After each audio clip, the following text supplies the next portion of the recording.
Office থেকে আসার সময় আমি চিঠিটা পেলাম। চিঠিটা হচ্ছে অ্যাডসেন্স বা অ্যাডমোব থেকে আসছে।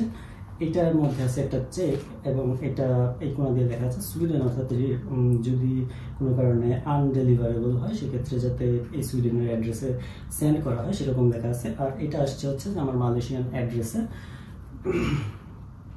তো বাংলাদেশে থাকতে যতবার আমি উইথড্র দিয়েছি অ্যাডমোব থেকে, ততবার হচ্ছে যে আমি ডাচ বাংলা ব্যাংকের মাধ্যমে রকেট অ্যাকাউন্টে আমি ট্রান্সফার করেছি প্রতিবারই। কিন্তু এইবার হচ্ছে যে আমি চেকে নিলাম যে দেখি যে আসলে চেকটা দেখতে কেমন।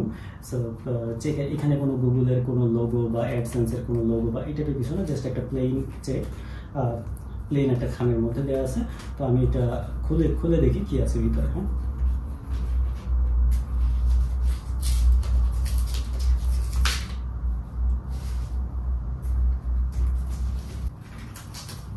তো আমি খোলার সময় ছিঁড়ে ফেলি নাই, মানে হচ্ছে এইভাবে ছিঁড়ি নাই। এই কারণ হচ্ছে ভিতরে যদি কোনো ডকুমেন্টস, যে চেকের যে ডকুমেন্ট সেটা ছিঁড়ে যেতে পারে, দ্যাটস ওয়াই আমি হচ্ছে এইভাবে ছিঁড়েছি। যদিও ছিঁড়াটা ভালো হয়নি, কিন্তু এইভাবে ছিঁড়লে হয়তো ভিতরে কোনো ডকুমেন্টস থাকলে সেটা ছিঁড়ে যাওয়ার সম্ভাবনা থাকে না।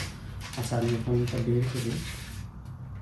বাস ভিতরে একটাই কাগজ আছে।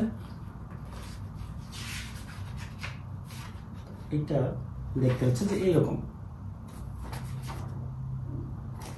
তো এই কোণা দিয়ে লেখা আছে যে হচ্ছে আমার অ্যাড্রেস দেওয়া আছে এবং এখানে আমার বাংলাদেশের অ্যাড্রেসটাও দেওয়া আছে, যেহেতু বাংলাদেশের অ্যাড্রেসটা হচ্ছে যে আমার অ্যাডসেন্সে অ্যাড করা আছে। তো এইখানে হচ্ছে কোণা দিয়ে লেখা আছে Google Asia Pacific 055, so mountain view California 94043। ওকে, তো এইটা প্রমাণ করে যে এটা গুগল থেকে আসছে। আর হ্যাঁ, খুবই অল্প পরিমাণ টাকা। আচ্ছা, এই হচ্ছে যে চেক। হ্যাঁ, সো কিন্তু আমি যেটা দেখতে পাচ্ছি যে চেকের মধ্যে হচ্ছে বাংলাদেশ, এখানে হচ্ছে যে বাংলাদেশ এবং মালয়েশিয়ান অ্যাড্রেসটাকে মিক্স করে ফেলছে। আমি জানি না এটা কীভাবে উইথড্র হবে, আই এম নট শিওর। তো এটা হচ্ছে যে গুগলের চেক। এটা হচ্ছে যে অ্যাডসেন্স এবং অ্যাডমোবের কম্বিনেশনে ওখান থেকে আমি উইথড্র দিয়েছিলাম এই চেকটা। সো এটা হচ্ছে ব্যাংকে তো নেক্সট যে খোলার দিন সেদিন হচ্ছে আমি এটা ব্যাংকে জমা দিব। জমা দিলে ওরা দেখি কি করে যে এটা কি আসলে চেকটা জমা হয় কিনা বা ক্যাশ হয় কিনা, সেটা আমি দেখবো।